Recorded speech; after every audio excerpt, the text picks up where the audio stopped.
우리가 한 번씩 문화생활로 미술 전시회나 예술 작품 전시회를 가봅니다.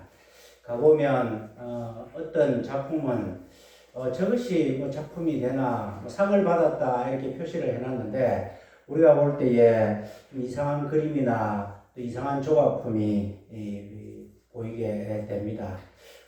어떻게 저런 것도 상을 받나 그런 느낌이 들 정도로 이해가 되지 않는 그러한 작품도 있습니다. 그런데 가만히 생각해 보면 우리가 작품 전시회를 보러 가는 것은 그 작품 자체가 아름답고 좋다기보다는 그 작품을 만든 사람의 솜씨나 의도를 보기 위해서 가는 것이다. 우리가 그렇게 생각할 수 있습니다. 프랑스의 루브르 박물관에 가면 세계에서 가장 유명한 모나리자라는 그러한 초상화가 있습니다.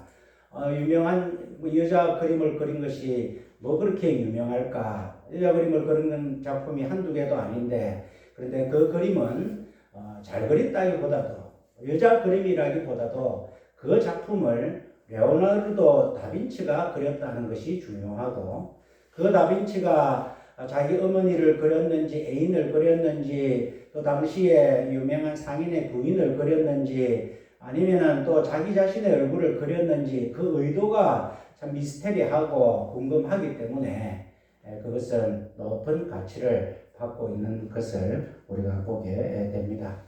상품과 작품의 차이가 있습니다. 상품은 공장에서 찍어내는 것입니다.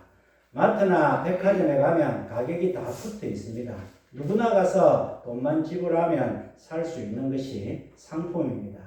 그런데 작품은 가격이 붙어 있지 않습니다. 작품을 사려고 하면 경매를 통하여 살 수 있는데 그 경매가는 아무도 알지를 못합니다. 왜냐하면 그 작품의 그 작가의 의도, 작가의 솜씨, 작가의 그 실력을 사람들마다 다 다르게 평가하기 때문에 가격을 매길 수 없이 귀한 것이 작품이라고 할 수 있습니다. 오늘 본문 말씀해 보니까 10절 말씀에 우리는 그의 만드신 바라.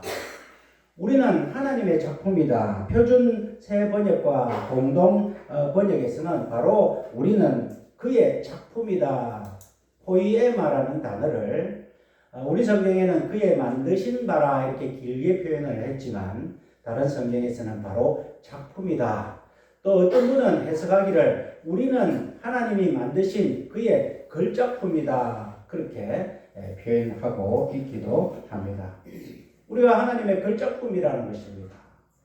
너무나 놀라운 그러한 말씀입니다. 우리가 우리를 볼 때도 너무나 초라하고 너무나 마음에 들지 않고 참 너무나 귀하게 여기지 않는 모습인데 하나님이 우리를 보실 때 너희는 나의 걸작품이라고 그렇게 말씀하고 계시다는 것입니다. 우리가 하나님의 걸작품이라면 우리를 통하여서 하나님의 솜씨가 하나님의 의도가 하나님이 드러나고 있는가 우리가 한번 다시 우리의 모습을 살펴볼 필요가 있습니다. 하나님을 드러내는 데는 키가 큰지 작은지 소용이 없습니다. 내 코가 뾰족한지 아무런 상관이 없습니다. 다리가 2개인지 1개인지 내가 돈이 많든지 내가 공부를 많이 했든지 아무런 상관이 없습니다. 내가 나이가 많든지 내가 실패를 했든지 성공을 했든지 하나님을 나타내는 데는 아무런 소용이 없습니다. 하나님을 나타내는 데는 하나님의 의도를 나타내기만 하면 된다는 것입니다. 하나님의 그 솜씨를 나타내기만 하면 된다는 것입니다. 우리가 우리 자신을 볼 때에 내 인생이 참 왜 이렇노? 그렇게 여길 때가 있지만은 그러나 모든 것은 다 하나님께서 우리를 다르게 만드셨다는 것입니다. 하나님의 형상과 하나님의 모양으로 지었는데 한 사람 한 사람 같은 사람이 없고 주어진 역할이 다르고 다 하나님께서 우리의 형편과 처지를 다 다르게 만드신 것은 우리가 연주자가 어떤 악기를 어떤 연주자가 하는 것에 따라서 소리가 다 다르게 나는 것입니다. 때로는 피아노 곡이 어려운 부분이 있을 것이고 때로는 플룻 부분이 어려운 부분이 있을 것이고 우리가 하나님의 작품으로 하나님의 의도를 나타내는데 우리가 갖고 있는 환경과 달란트가 다 다르기 때문에 우리가 때로는 내 인생이 왜 이렇노 하더라도 우리 하나님 보실 때는 내가 너희를 걸작품으로 만들었기 때문에 주어진 환경에서 너희가 나의 의도를 나타내 주기를 바란다는 것이 하나님이 우리를 향하신 그러한 목적이고 우리를 만드신 그러한 의도다 하는 것을 우리가 살펴볼 수 있습니다. 그렇다면 우리가 과연 우리를 통하여서 하나님을 나타내고 있는가? 내 삶을 통하여 하나님의 의도를 나타내고 있는가? 복 주시기를 원하시고 우리가 평강을 누리기를 원하시고 우리의 영혼이 잘되고 범사가 잘되고 강건하기를 원하시는 그 하나님의 의도가 내 삶에서 드러나고 있는가? 한번 살펴볼 필요가 있습니다. 오늘 우리가 다 다른 모양으로 다른 형상으로 시험을 받았지만은 기본적으로 우리가 똑같이 하나님을 나타내는 그러한 삶이 있다 하는 것을 오늘 본문 말씀이 세 가지로 말씀해 주시고 있습니다. 첫 번째로 믿음으로 하나님의 선물을 받아들여라 하는 말씀입니다. 옛날에 막 우리 기독교가 전파되고 교회가 부흥될 때에 믿음이 좋은 두 권사님이 이제 갈등이 생기고 다툼이 생겼습니다.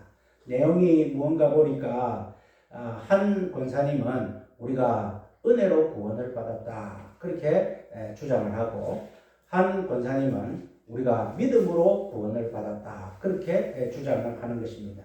그 주장이 너무나 강해서 목사님이 어느 정도 설명을 했음에도 불구하고 이해되지 못하여서 교회가 갈라졌다 하는 그런 묻지 못할 그런 이야기도 있습니다.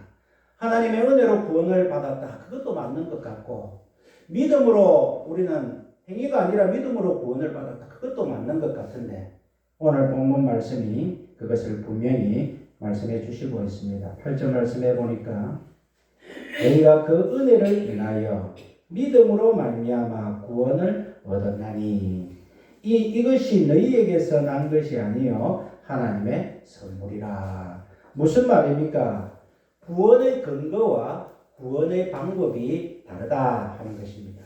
우리가 어떻게 구원을 받았는가? 오직 하나님의 은혜로 하나님의 선물로 우리에게 구원을 주셨다는 것입니다. 거기에는 우리가 개입될 여지가 하나도 없는 것입니다.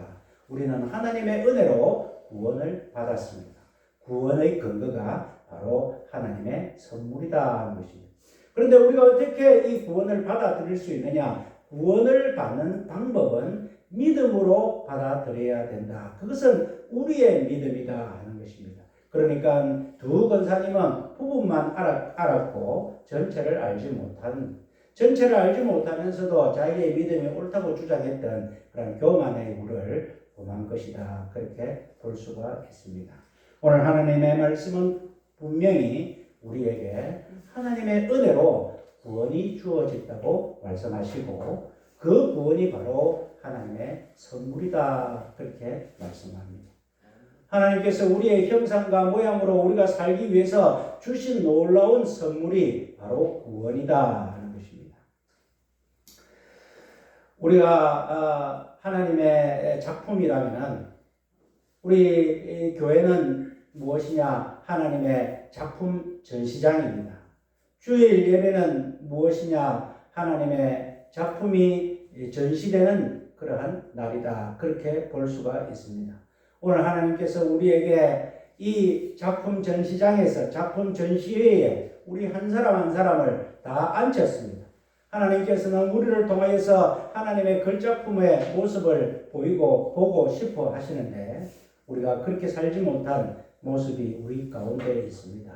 그것을 우리가 앞으로 더 잘 살기 위해서 첫 번째 하여야 될 것은 하나님께서 선물로 우리에게 구원을 주셨고 우리가 그것을 믿음으로 감사하면서 받아야 된다는 것이 우리의 첫 번째 사명이다. 그렇게 말씀을 드릴 수 있습니다. 구원이 무엇이냐? 하나님의 선물이 무엇이냐? 과거에 영국의 가난한 동네에서 목회를 하던 목사님은 자기의 경험을 통하여서 하나님의 선물인 구원을 깨달았는데 그 이야기가 무엇이냐 하면은 하루는 저녁 무렵에 한 소녀가 어머니의 심부름으로 이제 유리 항아리에 우유를 사서 그 우유 가게가 지하에 있었는데 그 유리 항아리에 우유를 담아서 계단을 올라오는 모습을 봤습니다. 다 올라오다가 발이 걸려서 그만 넘어져서 유리 항아리가 깨졌고 우유가 다 쏟아졌습니다. 그래서 이 목사님이 울고 있는 아이를 달래면서 괜찮다, 괜찮다. 또 우유야 다시 사면 되고 이 깨어진 것 목사님이 붙여줄게 해서 어느 정도 모양을 갖추고 붙여주었답니다. 그런데 이 소녀가 다시 들고 조금 가다가 손잡이가 정확하게 안 붙어졌는지 손잡이가 떨어져서 그 우유 항아리가 와장창 깨어졌습니다. 그러니까 이 아이가 더 또 당황해서 울고 있는데 목사님이 안 되겠다 싶어서 울지 마라 하고 가게에 가서 새 유리 항아리를 사서 또 우유도 사가지고 담아서 또 갈 때까지 또 깰까 싶어서 자기가 조심조심 그 아이를 따라가면서 집까지 바래다 줬답니다. 그러면서 이 목사님이 아이에게 혹시 이런 일 때문에 엄마에게 너 야단 맞지 않겠니? 이렇게 이야기를 하니까 이 아이가 활짝 웃으면서 야단은 무슨 야단요? 안 그래도 우리 항아리가 이가 다 빠져가지고 날가가 못 썼는데 이렇게 새 항아리에 또 우유까지 담아가 이렇게 오는데 엄마가 칭찬하면 했지 야단치지 않습니다. 그런 이야기를 했다고 합니다. 하나님의 선물인 구원이 무엇이냐? 예수 그리스도 독생자 아들을 우리에게 보내어 주셨고 그 아들이 우리를 위하여서 십자가에 달려서 목숨을 내어 주셨습니다. 우리 주님이 이 땅에 무엇 때문에 오셨느냐? 우리를 수선하기 위하여 오셨다? 아닙니다. 깨어진 우리를 고쳐주시기 위하여 오신 것이 아닙니다. 완전히 못 쓰는, 완전히 타락하고 부패하고 하나님의 형상이 치명타를 받은 우리가 회복될 수 없는 우리를 하나님께서는 새롭게 새로운 하나님의 형상으로 선물을 주시기 위하여 예수 그리스도를 보내어 주셨다. 그것이 바로 구원이요 하나님의 선물이다 하는 것입니다. 우리가 하나님 앞에 설 때에 하나님의 작품이지만 우리가 얼마나 우리의 과거가 끔했는지, 내가 하나님 앞에 얼마나 많은 죄를 지었는지, 내 삶이 얼마나 힘들지 전혀 문제가 되지 않는 것이 바로 예수 그리스도를 통하여서 우리에게 새 형상, 하나님의 형상을 우리에게 주셨기 때문에 우리는 그것을 감사하며 하나님의 선물을 믿음으로 받으면 된다는 것입니다. 우리가 때로는 믿음을 가지면서도 하나님 앞에 내 삶을 돌아보면서 참 부끄럽다, 못나다, 내 같은 사람이 무슨 하나님의 일을 하겠노, 하나님이 복 주고 싶어도 내 모습 보며 주고 싶지 않다, 그렇게 생각을 할 때가 있지만 전혀 그렇지 아니하다는 것입니다. 우리는 죄로 말미암아 어느 정도 망가진 것이 아니고 죄로 말미암아 전적으로 부패된 존재이고 와장창 깨어진 유리 항아리다. 다시는 쓸 수 없는 우리 유리 항아리 같은 우리를 예수 그리스도께서 하나님께서 아들을 죽이시면서까지 우리에게 새로운 하나님의 형상을 회복시켜 주셨으니까 우리의 실수, 우리의 연약함, 우리의 과거, 우리의 잘못 이런 것은 소용이 없고 우리 가운데 하나님께서 주신 새로운 형상 선물을 우리가 받고 감사를 드리며 믿음으로 살면 된다 하는 것이 오늘 본문이 첫 번째 하는 말씀이다 하는 것입니다. 로마서 3장 9절에서 18절에 보면은 죄로 말미암아 우리가 와장창 깨어졌는데 어떤 모습이냐 하는 것이 잘 나오고 있습니다. 유대인이나 헬라인이나 다 죄 아래 있다고 말씀하였다. 의인은 없나니 하나도 없으며 깨닫는 자도 없고 하나님을 찾는 자도 없고 다 함께 무익한 자요 선을 행하는 자도 없고 목구멍은 열린 무덤이고 혀는 속임을 말하고 입술은 독사의 독을 발랐고 그 입에는 저주와 악독이 있고 그 발은 피 흘리기에 빠른지라. 파멸과 고생이 그 길에 있어 평강의 길을 알지 못하였고 그들의 눈앞에서 하나님을 두려워함이 없느니라 함과 같으니라. 이것이 죄지어서 하나님의 구원의 은혜를 받기 전에 타락한 우리의 모습이다 하는 것입니다. 전혀 쓸 곳이 한 군데도 없는 우리의 입술, 입, 혀, 발, 손 모든 것에 와장창 무너져서 우리의 의로는 구원을 받을 수 없는 우리에게 하나님께서는 그 아들을 보내셔서 우리에게 새로운 형상을 선물로 주셨고 그것이 바로 구원이다. 요한복음에 보면은 니고데모라는 아주 바리새인 중에 바리새인이요 당시에 그 바리새인들을 가르치는 신학교 교수 같은 사람이 예수님을 찾아옵니다. 그의 삶에 갈증이 있습니다. 자기가 율법을 다 지키고 율법을 가르치는 사람으로서 진리를 찾아서 열심히 산다고는 하였지만 그 마음속에 허함이 있고 진리를 알고 싶어서 예수님을 찾아와서 예수님, 제가 보니까 당신이 하는 기사와 표적을 보니까 하늘로부터 온 사람인 것 같네요 라고 하면서 진리가 무엇인지 어떻게 하면 하나님을 만날 수 있는지 예수님에게 물어볼 때에 예수님께서 하신 말씀이 물과 성령으로 거듭나지 아니하면 하나님을 볼 수가 없다. 그렇게 분명히 말씀을 하십니다. 이 니고데모는 사람이 늙었는데 어떻게 어머니 뱃속에 들어가서 다시 태어날 수 있습니까? 라고 말할 때 하나님 예수님께서는 물과 성령으로 태어나면 된다라고 말씀하시며 우리가 윤리적으로 노력으로 사람이 애를 써서 구원을 얻는 것이 아니라 기쁨을 찾는 것이 아니라 물과 성령으로 하나님 앞에 새로운 형상을 받을 때에 우리는 온전한 삶을 살 수 있다. 그렇게 예수님께서 말씀하셨습니다. 고린도후서 5장 17절 그런즉 누구든지 그리스도 안에 있으면 새로운 피조물이라 이전 것은 지나갔으니 보라 새 것이 되었도다. 우리에게 하나님의 새 형상을 주신 것 이것이 구원이고 그것이 바로 하나님의 선물이고 그것은 우리의 노력이 전혀 없었고 우리의 예견도 없었지만 하나님께서 그저 은혜로 우리에게 주셨는데 그것을 믿음으로 받아서 감사하며 살면 된다. 이것이 하나님의 형상을 드러내는 하나님을 드러내는 삶의 첫 번째 덕목이다. 그렇게 말씀을 하십니다. 두 번째로는 겸손으로 하나님을 높여야 된다는 말씀입니다. 9절 말씀해 보니까 행위에서 난 것이 아니니 이는 누구든지 자랑치 못하게 함이니라. 사람은 누구나 자랑하고 싶습니다. 우리나라 사람들은 어디 지나가다가 다리를 보면 다리에 철근을 하나 자기가 옮겨 놔도 저 다리 내가 만들었다 그렇게 이야기를 합니다. 인천공항에 설계를 하는데 참여해도 저 인천공항은 내가 만들었다. 사람들은 자기 자신을 드러내고 싶어 하는 것이 죄된 본성입니다. 우리가 신앙을 갖고 살면서도 신앙의 연륜이 흐를 때마다 우리에게 가장 드러날 수 있는 죄악이 무엇이냐? 교만의 죄악이다 하는 것입니다. 처음에 예수를 믿고 기뻐하고 즐거워하고 하나님 앞에 봉사하고 기뻐할 때는 그렇게 드러나지 않지만 세월이 좀 지나면 우리 교회가 이렇게 부흥한 것은 내가 전도를 많이 해서 그렇다.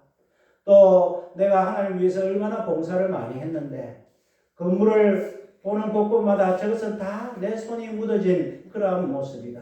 특히 요즘에 제가 나이가 들고 몸이 좀 약해지니까 교회를 돌아볼 때마다 저것도 내 손이 같고 저것도 내 손이 같고 그런 생각이 많이 듭니다.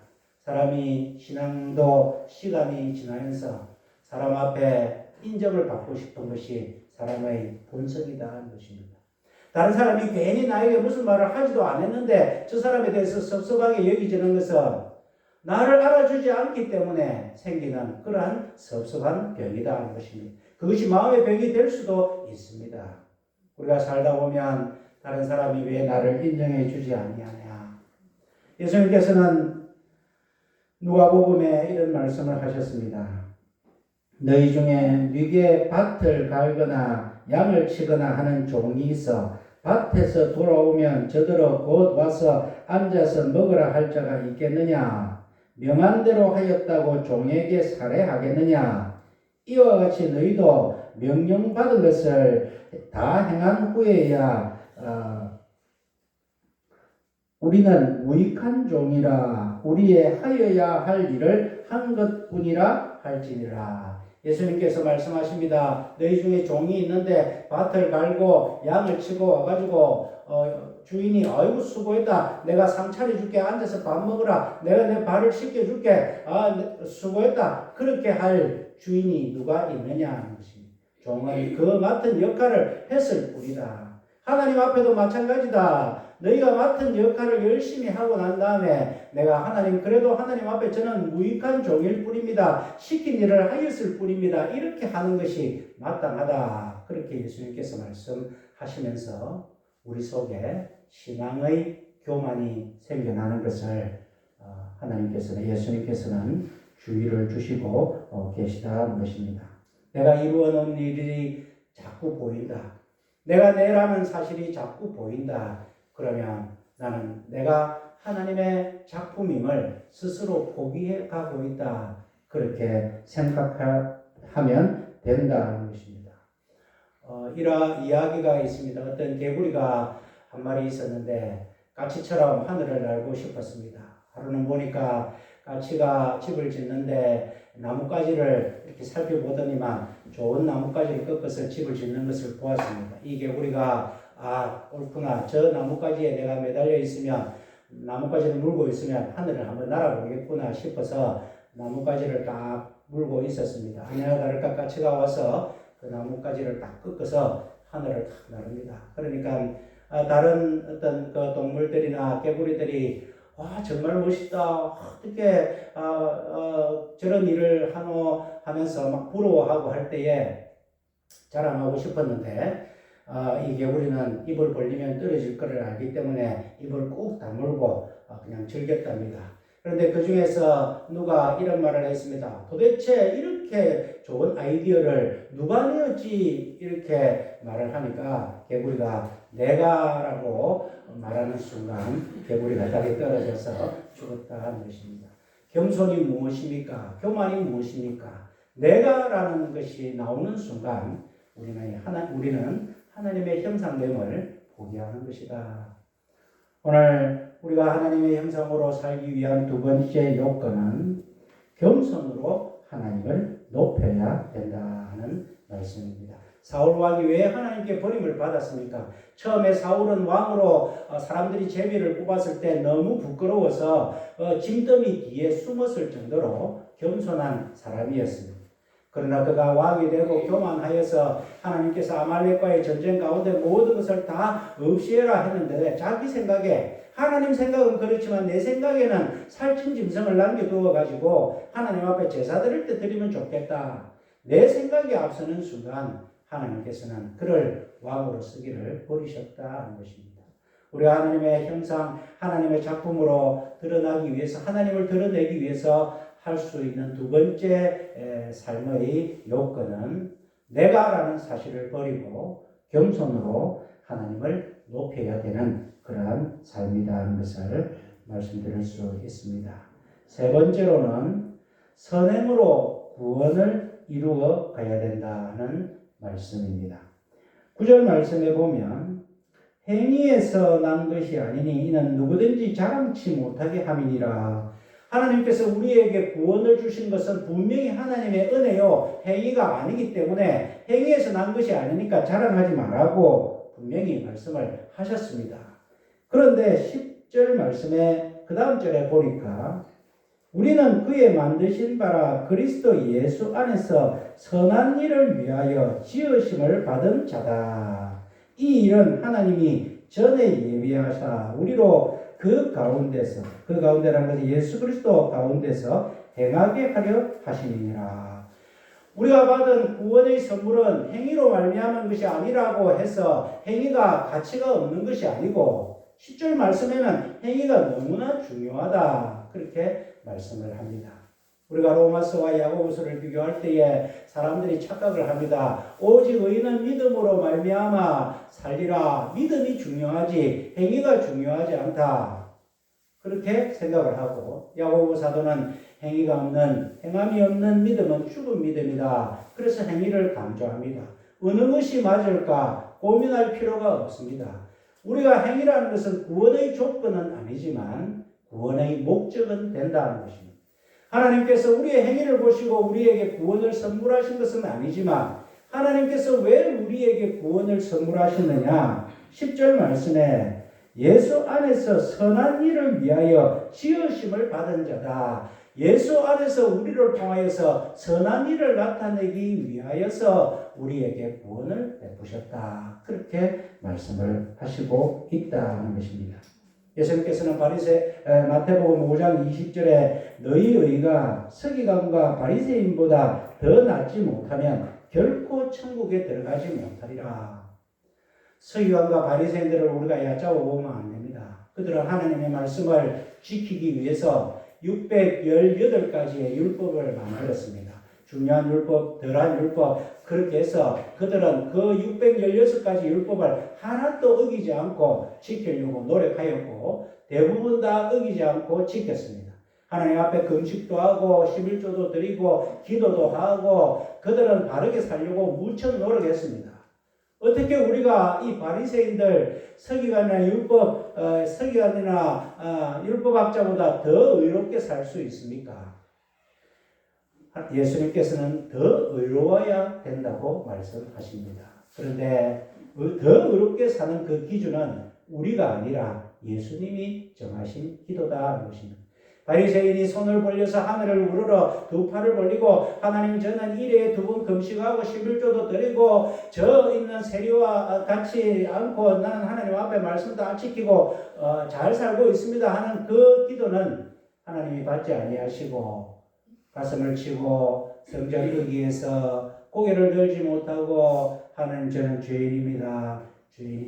그렇게 고백하고 있는 그 세리의 기도를 하나님께서는 받으시고 의롭다 하신 그 기준은 바로 하나님이 갖고 계시고 그렇게 의롭게 사는 것도 하나님이 우리에게 성령을 통하여 만들어 주시는 것입니다. 그렇기 때문에 그럼에도 불구하고 우리는 세상 사람들보다 더 선한 행위를 해야 된다는 것입니다. 이 선한 행위를 위하여서 우리가 지음을 받은 자다. 그렇게 말씀하고 있습니다.